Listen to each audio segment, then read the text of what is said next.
guaranteed. Viewer discretion is advised.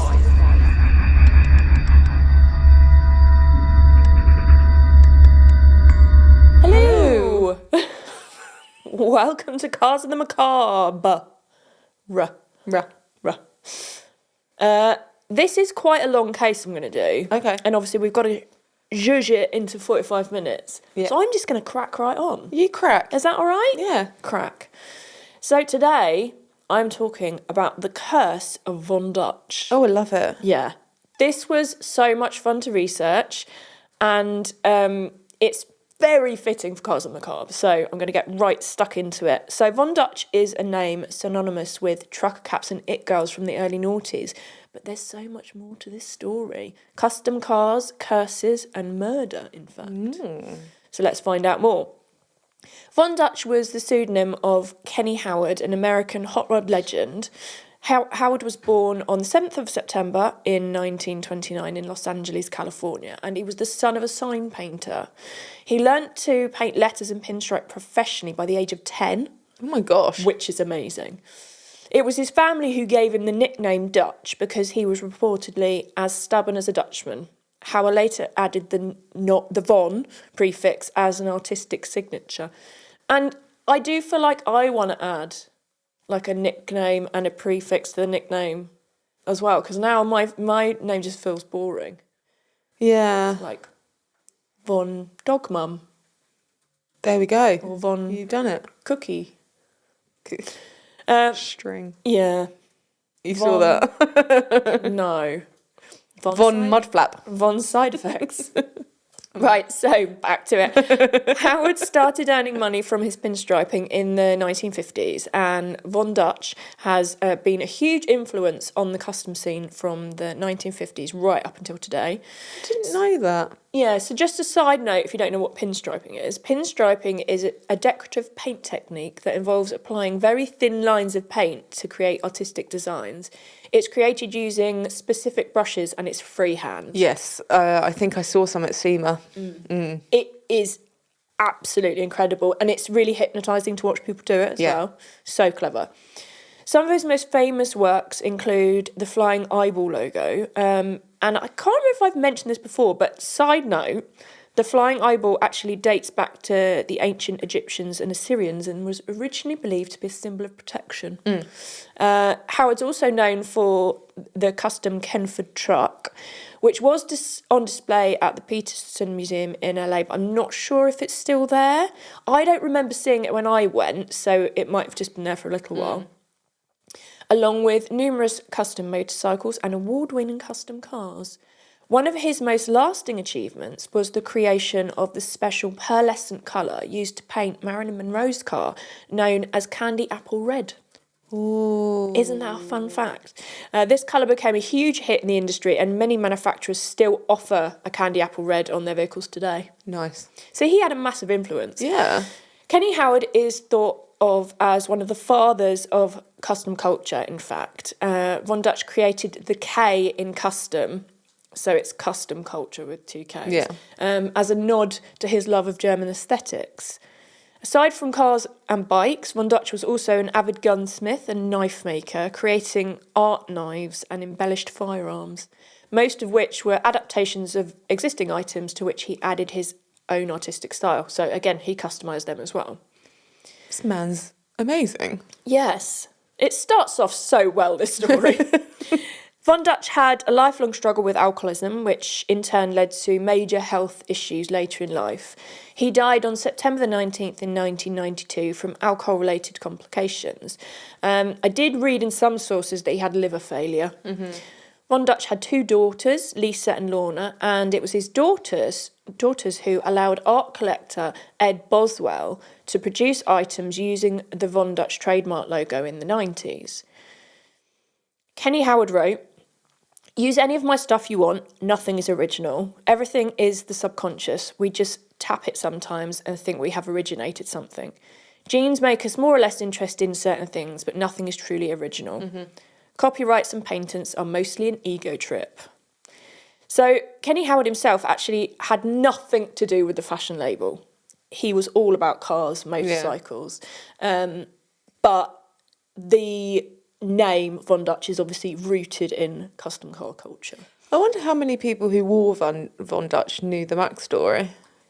I would Hazard a guess that maybe not many. 1%. So, obviously, this is Cars on the Macabre, so where did it all turn sinister? Because it's going to. It really is. It gets very complicated.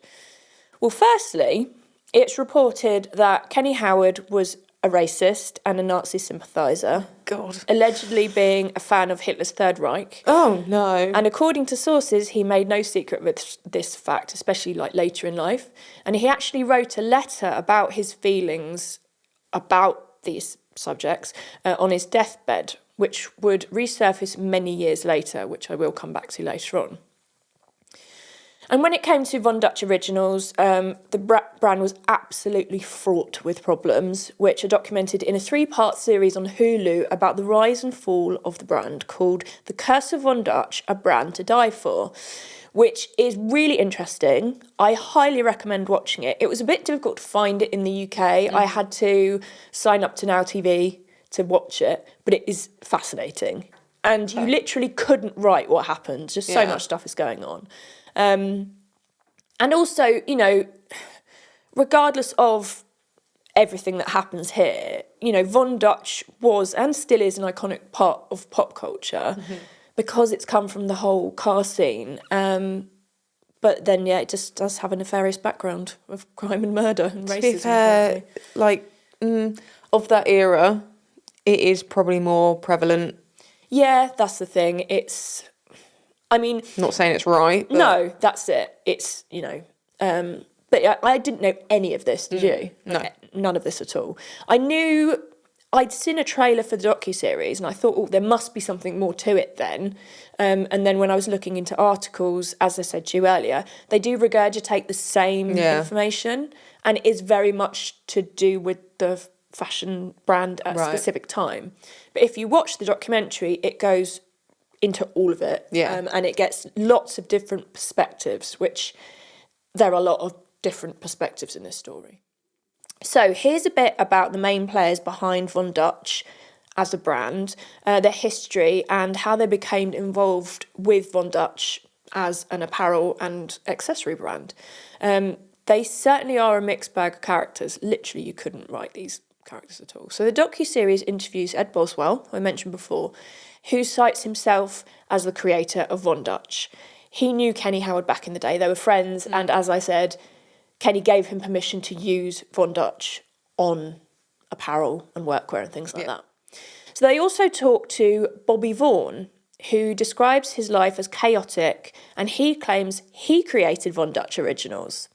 Bobby was adopted by the Vaughns when he was a baby and remembers struggling with his identity as a child because he had a Japanese mum and a Mexican dad, but he was adopted by white Americans. Right.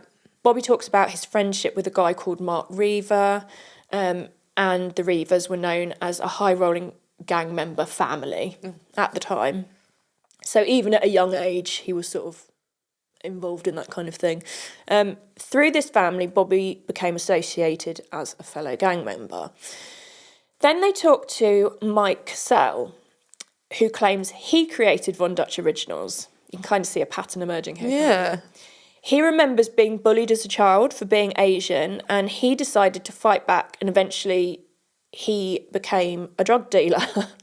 That's one way of fighting back, I suppose. He had fancy cars, he had several homes, and decided he wanted to get into fashion.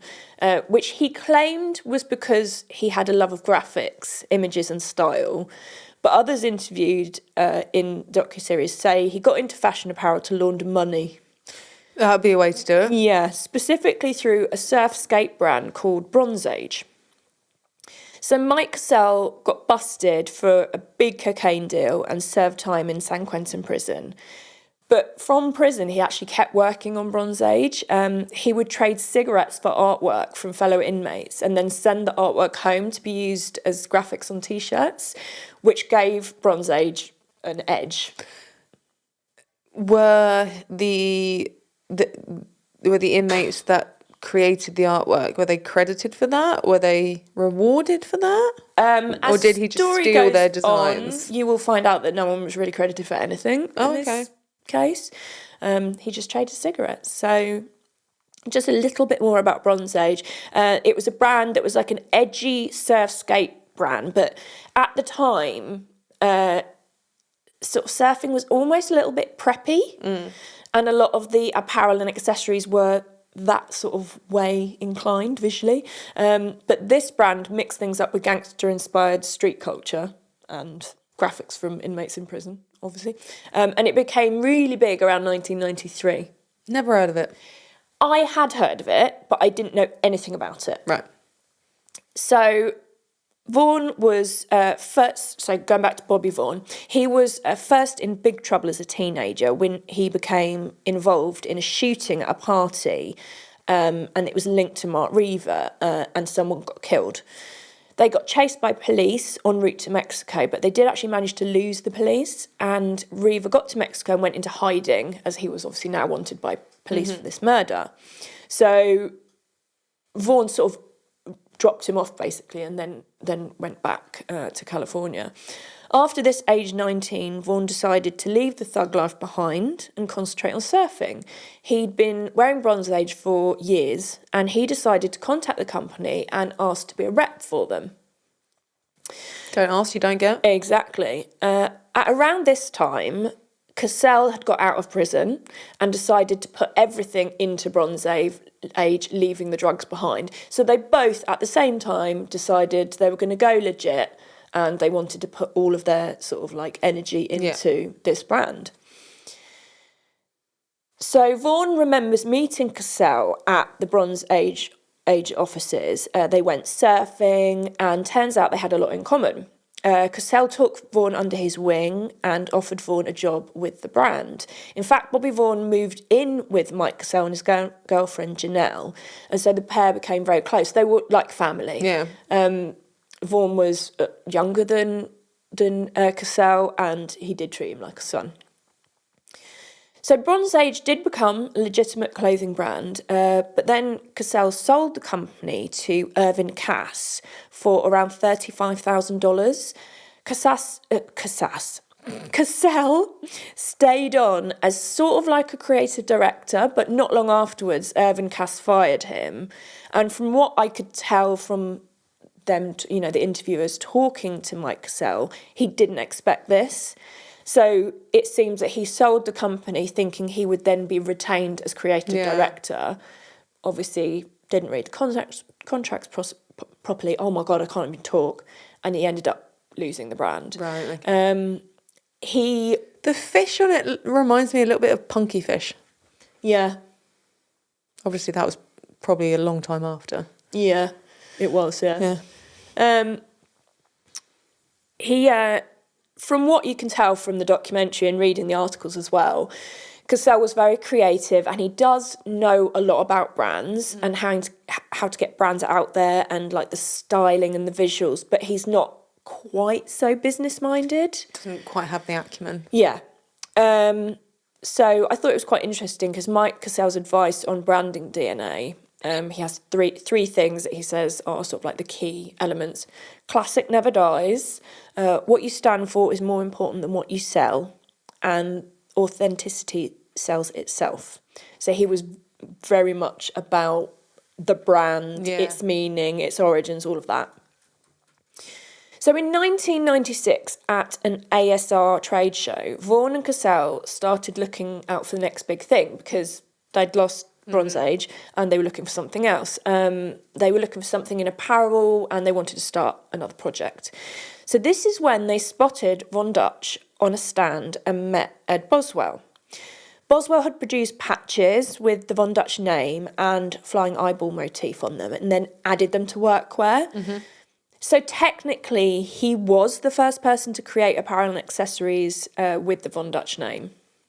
These three argue about it throughout the whole documentary, though. But then it's obvious, though. Yeah. As you go through, that they all had a hand in making it what it was. But the original came from Ed Boswell, in my opinion. Yeah. The three had a meeting, they got along, and they wanted to create something big with the name. But because of their felonies, they couldn't get a loan to fund the venture, and Ed didn't have the money. So Mike Cassell asked his brother Donny. He'd lent Donny money in the late 80s to start his own skateboard and truck company called Grind King. So Donny basically returned the favour by investing in Von Dutch because it had done well, and he was like, well, I'll do the same for you. So they incorporated the name, the iconic custom aesthetic started by Von Dutch himself, like the flames, the eyeball, the sort of... It was quite clever. So, as I mentioned before, Kenny, Von Dutch would say nothing's original, and the Von Dutch lettering is made up of other type fonts, so it looks very similar to Norton and other bike brands. So, you know, him saying nothing is original, he's borrowing stuff from other people as well, which is quite clever. It's true in anything. Yeah, absolutely. You cannot be original. It's even like with writing stories and stuff like that. You take inspiration from other things that you have read or in other traditions and conventions. So that's it. So with those kind of aesthetics, they created branded, authentic workwear with like raw denim and like workshop shirts, overalls, things like that. The first orders of denim that went out were actually Dickies. They just picked the labels out and customised them to make them Von Dutch.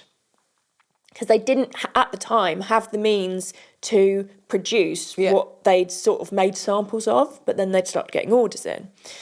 So they went to trade shows to get the products out there, and it was at one of these trade shows that Bobby Vaughn spotted model Eli Jane, who became the first female model for the brand and ended up investing in Von Dutch Originals as well. She was a gymnast, diver and cheerleader who, unfortunately, had become hooked on crack. So she had a past, much like the other ones, and much like Bobby Vaughn and Mike Cassell, who then tried to get her clean. Bobby Vaughn completely fell in love with Eli, and they went back to LA together, and they ended up having a baby boy. Eli was only 19 at the time. So Bobby Vaughn then became friends with Pamela Anderson's brother, randomly. Very random. That's the thing, you know, California and the whole I cannot talk. Surfing, skating, fraternity, it is all quite insular. Yeah. So people end up meeting people through other people, you know. Someone always knows someone who knows someone. That's it, especially in LA. Which is how Pammy and Tommy Lee became connected to Von Dutch. And this is where the celebrity Von Dutch crush started. So it started off with sort of personal relationships, and then throughout the history you'll see it grows and grows. Yeah. So there was a famous episode of MTV Cribs where they film at Tommy Lee's house. He forgets they're coming, and the house is full of wasted people after a party, and Bobby Vaughn is there. MTV end up filming the whole day. Bobby at the time had a load of samples with him, and he had some stickers and patches and things like that. So he basically put everyone in Von Dutch samples. Amazing. And the episode turns into another party, and everyone is branded with Von Dutch in this MTV Cribs episode. And it was one of the most aired eps of Cribs. So that's the first time that the Von Dutch name was thrust out there into popular culture. At this time, they had great PR, they had money from investors, but they did need structure to sort of capitalise on this wave of cultural success they were starting to ride, because none of them were business-minded who were involved at the time. It was also around this time that Mike Cassell and Ed Boswell were butting heads, and you will come to find that throughout this whole thing, everyone butts heads with everybody else, and I guess that's what happens in business, especially when there's a lot of creative people together. Yeah. And everyone's saying that everyone's the originator and Exactly. So on one occasion, Ed recalls Mike trying to start a fight with him in a business meeting. So things were strained between the founders. So basically what happened was, as Ed Boswell was kicked out by Mike Cassell and Bobby Vaughn, according to Ed, Mike insists that didn't happen, but something happened because they parted ways. Yeah. So you don't just see you later, mate. Yeah. Oh, I'm going to go now. Yeah. Because, obviously Ed had started something and saw something in the Von Dutch name. Mm-hmm. So he's going to fight for it. Exactly. Yeah. But, I would definitely recommend watching the documentary because it is absolutely fascinating and you do get all of their points of view. You never really find out what's true, but you get all the points of view. So the Von Dutch PR parties and trade shows were completely off the hook, with live pinstriping on scantily clad ladies, custom cars and live music. They liked to break the rules and go big at their parties, which was great PR, but it wasn't necessarily good for the bank balance. No. At one point, they were using American Express cards to keep the business going, and...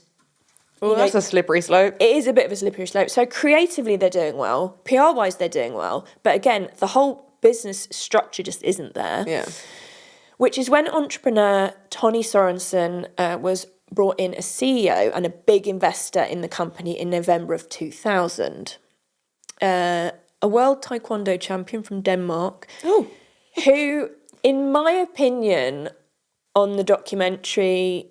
he has all the hallmarks of a sociopath, but I know that's very common with CEOs. You get a lot of sociopaths and psychopathics. Yeah. Cassell made the deal with Tony, and in the docuseries, he described Sørensen as a ruthless guy. He doesn't have any spiritual faith, and he does what he wants. He's lawless. So there's that. There we go. Tonny was a huge Kenny Howard fan and loved custom cars, and he actually first saw the brand Von Dutch Originals in Ted Toki's shop. Ted Toki is another custom car legend in America. He saw Von Dutch wife beaters hanging in the shop and asked about them. He was like, what is this all about? Cassell then met Sørensen at a street race in 2000 at an In-N-Out Burger in LA. Which I was just like, this is so cool. They met at a street race at an In-N-Out Burger in LA. It's just, I love it. It's so rock and roll. We just don't get that here. We don't get that. We get at McDonald's. You meet in the McDonald's car park. You meet in the, it's literally just a car park. That's it. And if you've got a front wheel drive car, you put trays under the back wheels so you can skid around. But don't do that. Yeah. Not condoning that. Don't do that. So they start hanging out, become good friends. Tony's got a rich wife. And before you know it, he was part of the brand. Cassell became the creative director of Von Dutch. Tonny added structure by hiring Caroline Rothwell. She was originally a store manager, and then she eventually sort of worked her way up to be VP of marketing. And then a guy called Niels Yule, who was VP of sales. So structure is starting to happen.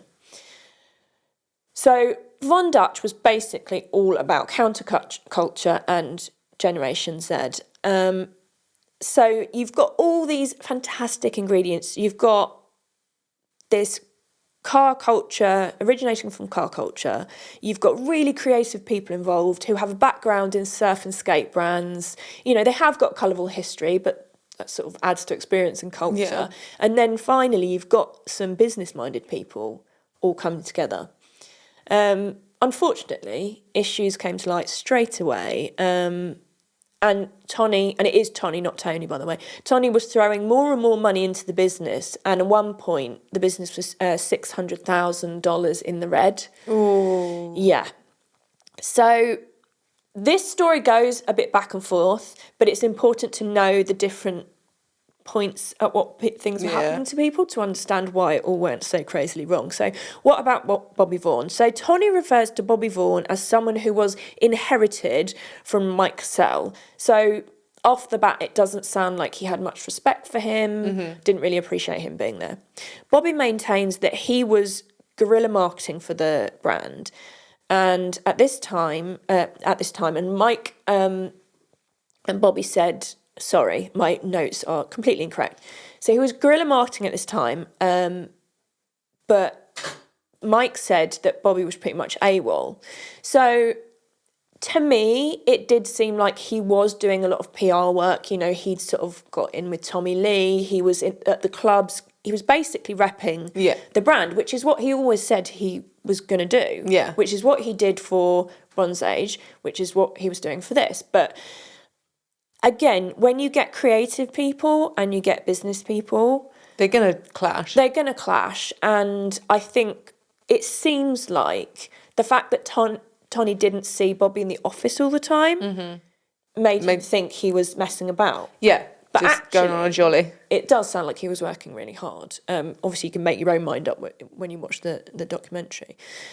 But whatever was actually going on, Bobby felt a certain type of way about Tonny's involvement in the brand and wasn't happy.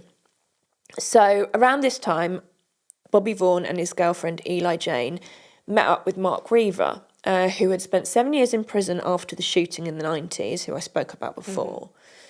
And after reconnecting, Mark went to live in Venice Beach with Bobby.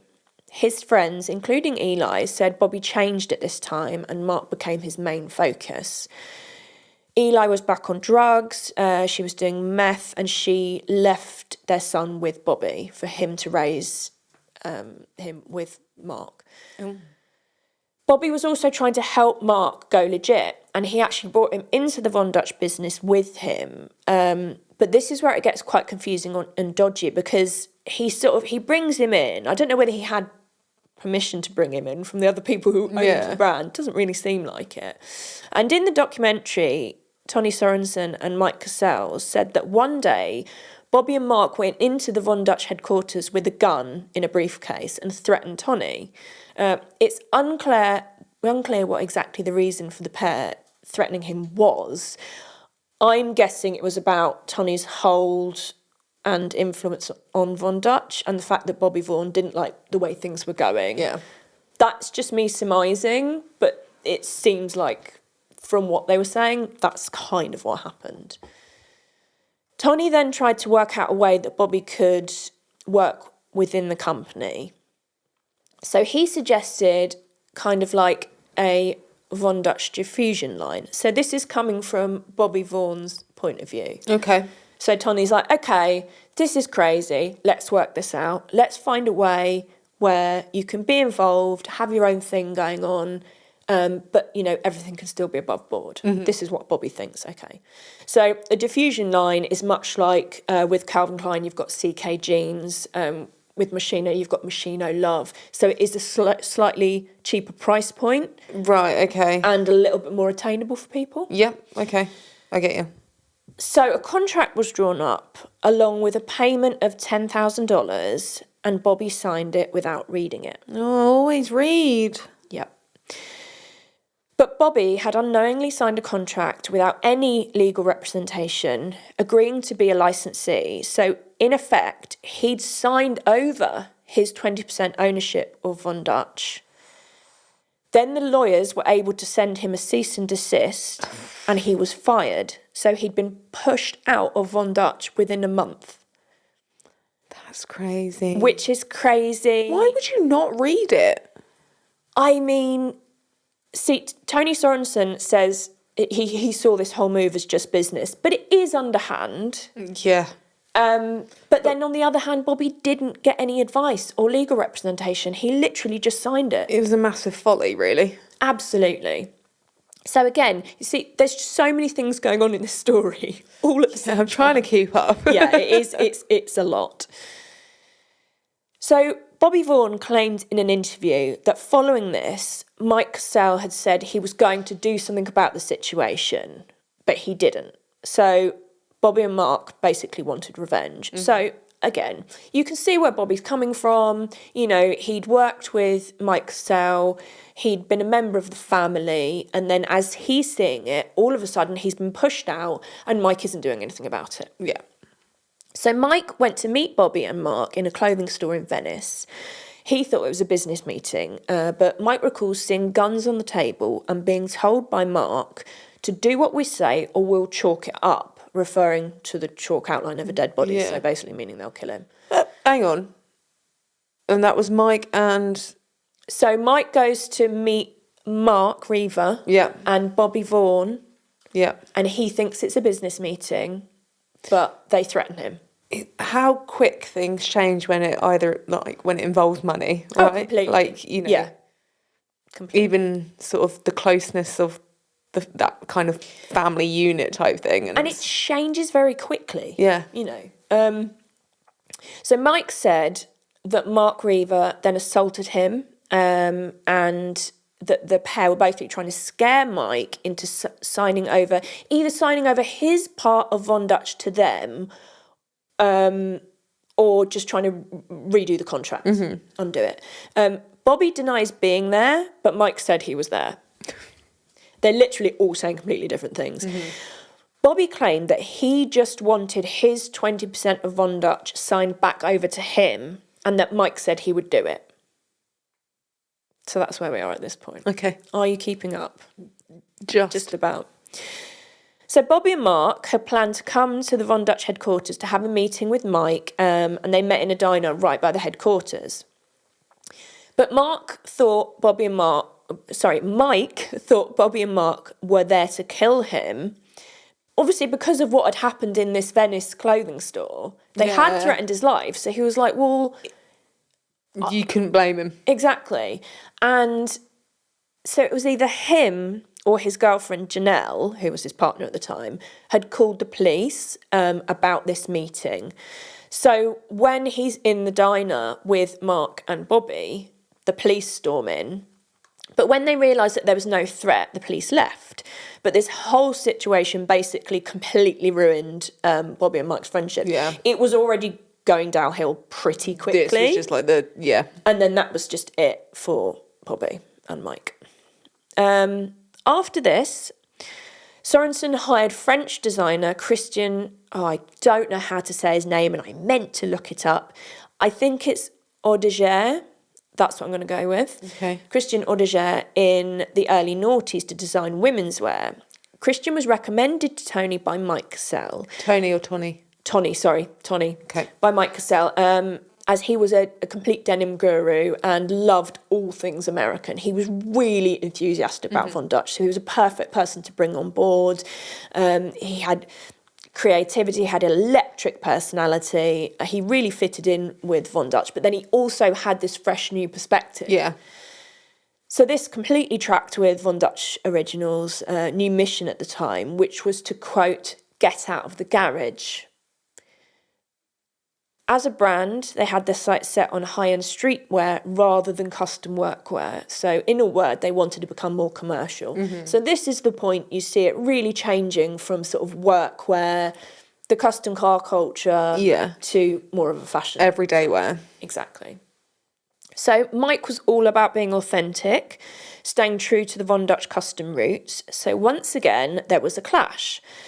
He didn't like the new direction, and both Tonny and Christian objected to the way Mike approached the situation, going so far as to call his attitude and actions at this time sabotage. So now those two, Tonny and Christian, are turning on Mike Cassell.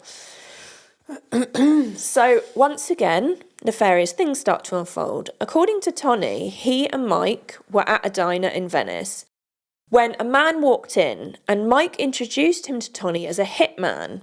Jesus Christ, that escalated to it not. I know. This is what I mean, you couldn't make this stuff up. This hitman was Pablo Escobar's grandson. Oh, just Pablo Escobar just walked in. But still, a descendant of. Yeah. So he was still very much in the family, part of that.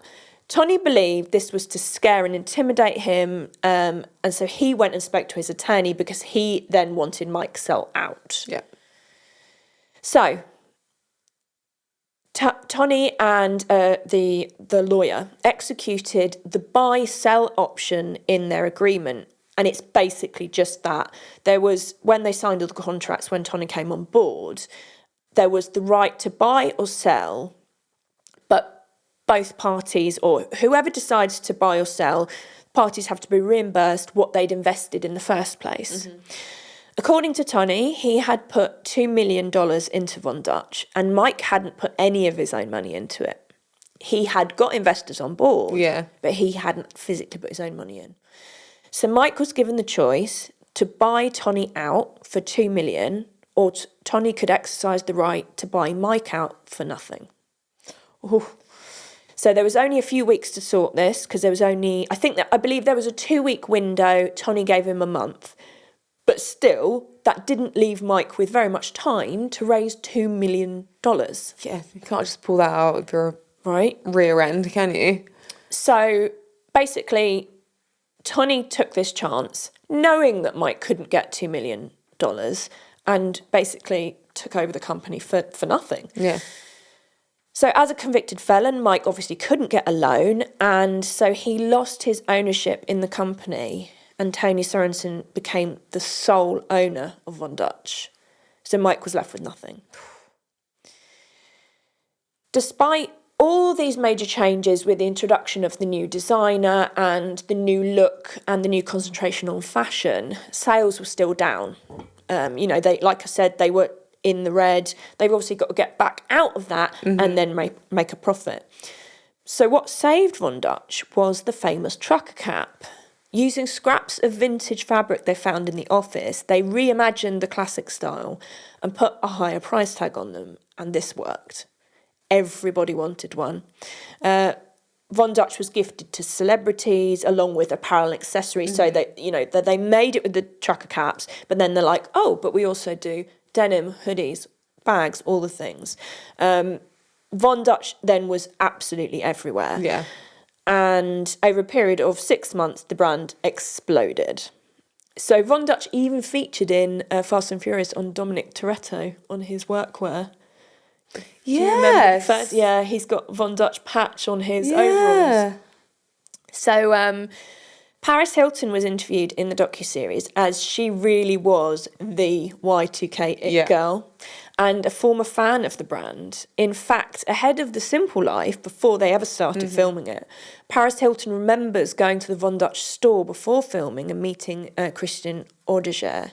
He gave us whatever we wanted, says Hilton. We came out with 50 shopping bags, and that was our uniform for the show. Oh, my goodness. Yeah. The trouble was, with all the success, Bobby Vaughn and Mike Cassell were left behind. They felt cheated and bitter. They both wanted their revenge on Tonny. And to be fair, I do understand where they're coming from. Oh, yeah. They had been left with absolutely nothing after they'd built this up. But then they did the same thing to Ed Boswell. It's just... You can't, so chaotic. You can't be angry when you did exactly the same thing. And that's what, when you watch documentary, if you watch it, that's what Ed says. Yeah. He's like, karma is a bitch. Right. So, Bobby Vaughn and Mark Rivas were living together in Venice and really struggling financially from the aftershock of the Von Dutch situation. Now, I just want to go into their relationship a little bit because this is important to see what happens going forward. So they get into a fight because Bobby claims he wouldn't let Mark have one of his guns. Mark allegedly smashed a bottle and held it to Bobby's throat. Oh, my goodness. So he gave Mark his gun. Then Mark held the gun to Bobby's head before locking himself in the bathroom and having some sort of mental break. Yeah. So this situation is unfolding, right? So this just gives you dangerous. An idea of Von Dutch is doing incredibly well, but this is what is happening in the lives of Bobby and Mark. Yeah. Meanwhile, the Von Dutch Originals crew are partying VIP style. They're flying on private jets. They're living their best lives.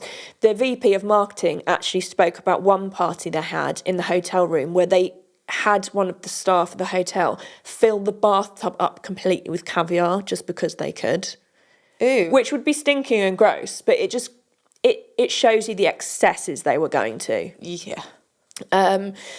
Christian, the designer, allegedly once spent over $1 million on his own birthday party. Oh my goodness me. Yeah. So that's one side of things. Then, if you had $1 million to spend on your birthday party, what would you spend it on? I mean, I wouldn't spend £1 million on a... No, but like, say if like that was your budget, you don't have to spend that much. Like, I would probably pay for my favourite band to play or something. It's exactly what I would do. Yeah. And just make sure there's enough drink for everyone to have a good time and some food trucks. Yeah.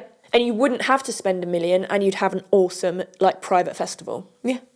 That would be great. I love how we were doing that. Yeah. Mark, business class abroad somewhere. Yeah. I'd probably do that as well. Yeah. Well, you could for $1 million. I don't like flying. I need to be comfortable. And you need Valium. And I need Valium. Yeah. So back to Bobby and Mark. At this time, Bobby is dating a playmate and they're all hanging out somewhere in Venice Beach. Mark allegedly tried to take Nicole, the playmate's diamond rings from her. She had diamond rings that she'd been given because she was a playmate, so they were to do with Playboy.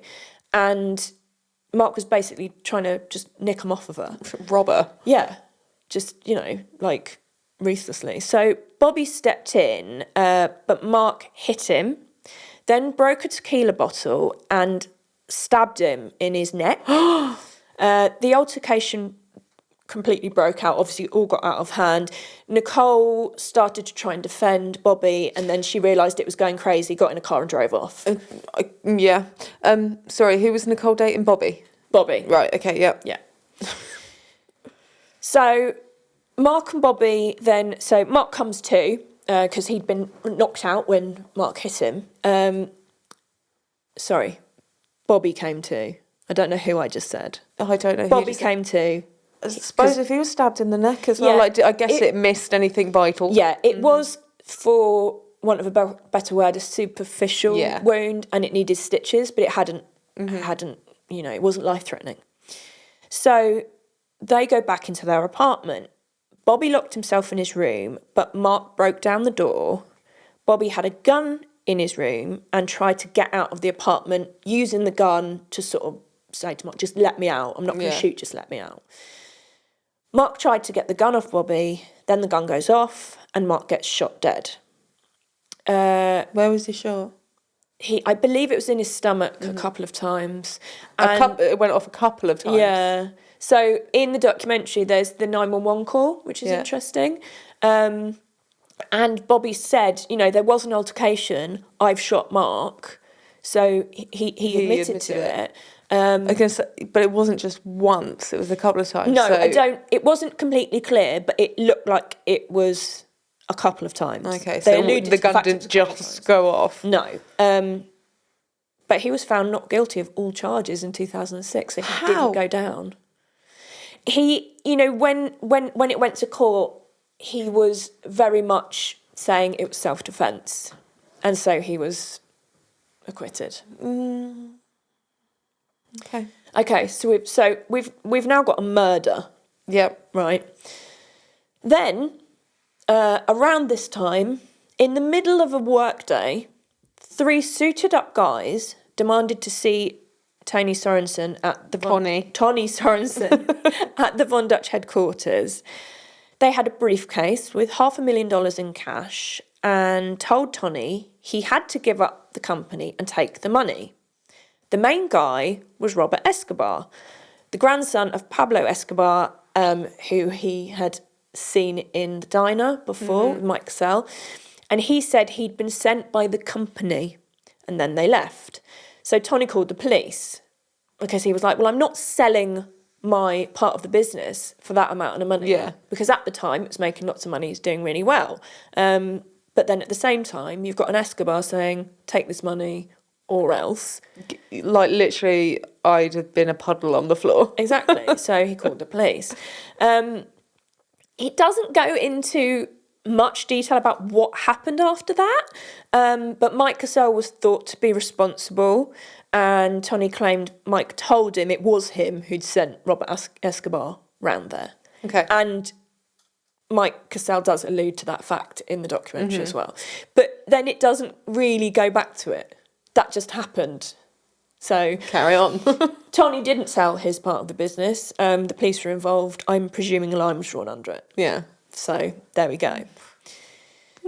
So then Von Dutch began to experience a rapid decline by the late 2000s too. Counterfeit products were absolutely rife. It became a huge issue. In fact, the brand claims it was the second most counterfeited label at the time, only being slightly beaten by Louis Vuitton. I was going to say Louis Vuitton, yeah. The oversaturation of Von Dutch basically killed its cool factor and killed the brand. Christian was doing very strange sort of collaborations with like energy drinks, and he was responsible for the brand being sold everywhere, too cheaply, and with collaborators that they had no business being sort of collaborating with, if that makes sense. So it was just an oversaturation, which, interestingly enough, happened to Puma. Did it? Yeah, and the thing that rescued Puma was a shoe, I believe it's called the Maestro, begins with M. It was a black and white shoe, and it appeared in a film, I can't remember the name of it, and it was Ewan McGregor and Scarlett Johansson, and it was a bit of a dystopian film. No, that's... Yeah, that's it. The black and white Mostro. It was in this film that basically relaunched Puma. It saved them, completely saved them. I want to know what the film is now. If you put in Scarlett Johansson Ewan McGregor film, I think it's the only one where they've been together, so hopefully it will come up. The Island, yeah. Oh. Yeah. It was big at the time. Never heard of it. Never heard of her. Never heard of It's it. actually Don't know her. Really good film. Oh, okay. It's got a weird twist. It's very good. So it became too much, says Hilton. You saw it everywhere. It used to be cool people wearing it. Then all of a sudden, this cheesy random crowd started wearing it. I remember one day I looked in my closet and I had so much Von Dutch and I just couldn't look at it anymore. So I got rid of everything. Cool. And then basically the team ruptured further. So sales are declining because market's oversaturated. You've got gangsters coming in the office threatening people. And then you've got Christian being accused of getting kickbacks from wholesale accounts. And the fact that he'd basically sold the brand out because of this oversaturation. And Von Dutch just became a joke because of this. So, of course, obviously, sales completely decline. They take an absolute dive. It seems like disappeared, didn't it? Yeah, and, you know, Von Dutch, as a brand, they partied too hard, too fast with their name. And, you know, their fame skyrocketed, but then it came down just as quickly. Yeah, see, that's the thing. Like, the higher the climb, the harder the fall. Exactly, absolutely. So looking back, many of the former VPs said in this documentary that getting rid of Mike Cassell was a mistake because with him at the helm, it would have remained authentic and grown organically and slowly. Yeah. It would have been a slower burn and it would have had more longevity, but it didn't.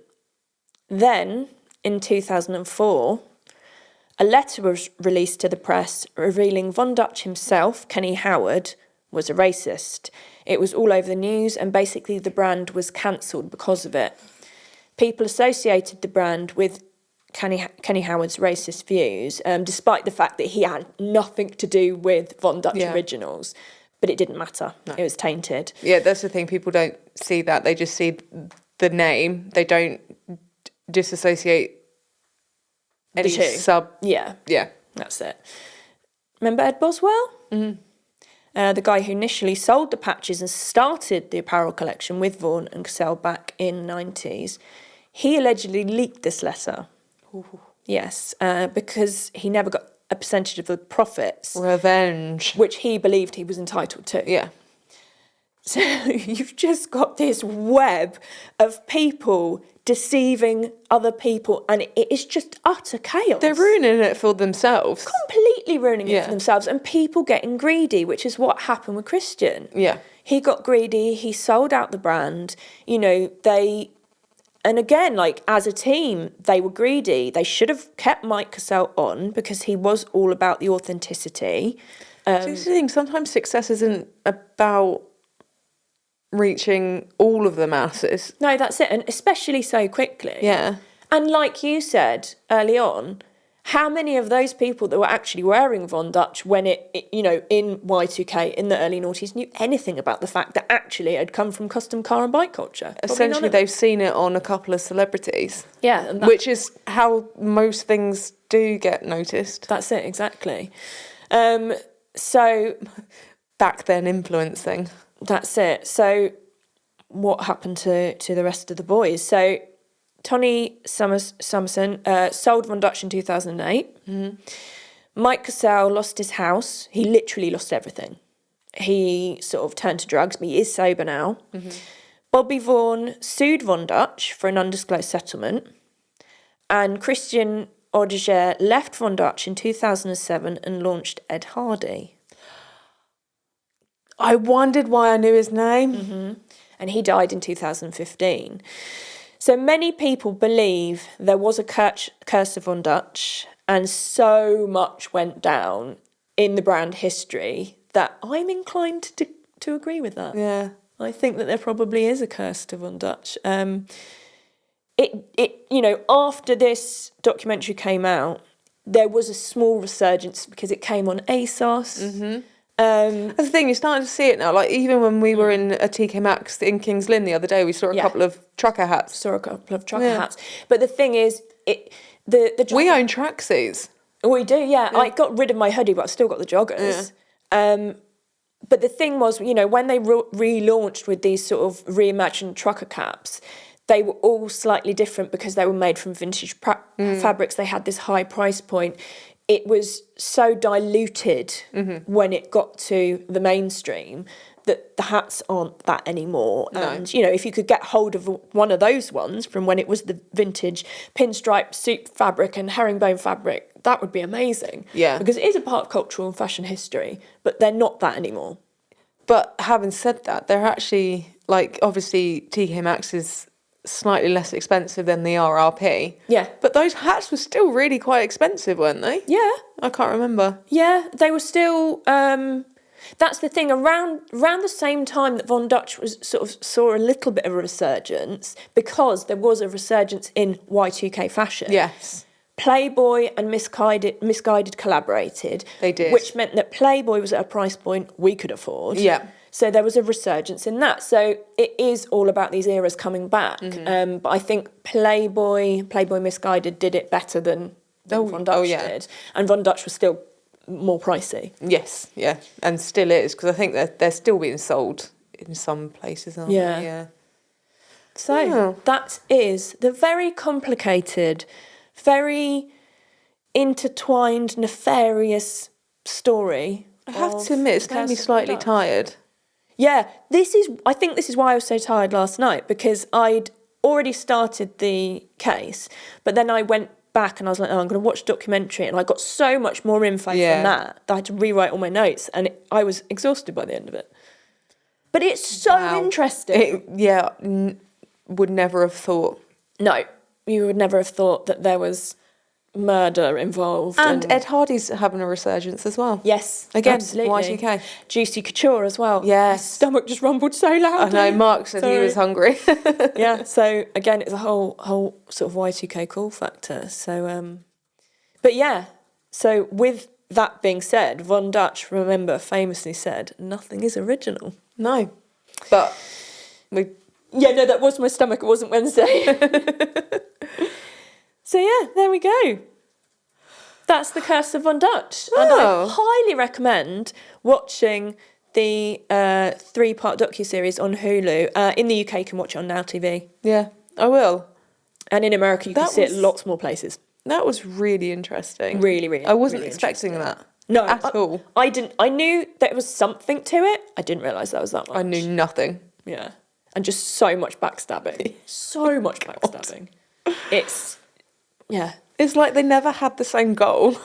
No. It's weird. They didn't at all. Never worked together. No, and just people made bad decisions and didn't read contracts, and money's the root of all evil, isn't it? So it just ruined everything, basically. Yeah. They screwed the pooch. They did. They really did. Well, that's that. So thank you. You're welcome. My brain is scrambled. I think we're going to go and have some barbecue now and then come back for some more. We're going to have a coffee. So thank you very much, Goober, Mark, Gilbert from Park Lane Studios, for all the production, the sound, the video, the lighting, social media, basically everything apart from writing the cases. Check him out on Instagram. Give him a follow as well. Make sure you look at Park Lane Studios, because his Instagram got hacked, but look at Park Lane Studios. Yeah. Obviously, he's part of a very cool band. Can't speak. I'm trying to convince him to let us two be backing singers. It's not buying it. You'll get to see what he looks like. You will get to see what he looks like. So go on to linktree/Cars the Macabre for social media, links to listen, watch, And when you do watch and listen, like, subscribe, download, comment, share. Make sure you get notifications for when our episodes are out. Talk about it to everybody. You can send in stories, true crime stories, spooky stories, because we'd like to do another one of those episodes. Have I missed anything out? Yes, if you want to catch us as well, we are performing live at Ink and Engine's Car and Tattoo Fest on the 5th and 6th of July at Norfolk Showground. We'll put the link in the show notes. Give them a follow. It's amazing what they're doing. It's something brand new. That is going to be a fun party. That is going to be major. Festival. Like, you know, the headline acts, they've got Professor Green, they've got Harley Moon Kemp, us. Spence is going to be there with Christine. Spence is going to be there with Christine. We're definitely not headliners, no, I know. We're just hanging out in the background, loving life. We're just like so grateful they want us there. I know. It's like we're just there for the party and to talk about spooky things. Yeah. Brilliant. Yeah. Get tickets. Get tickets. Thank you for listening. If you manage to stay clued up along that twisted tale, because there was so much going on. Like I said, I am tired now. Yeah. But there we go. So until next time, stay spooky, bitches. Can't speak.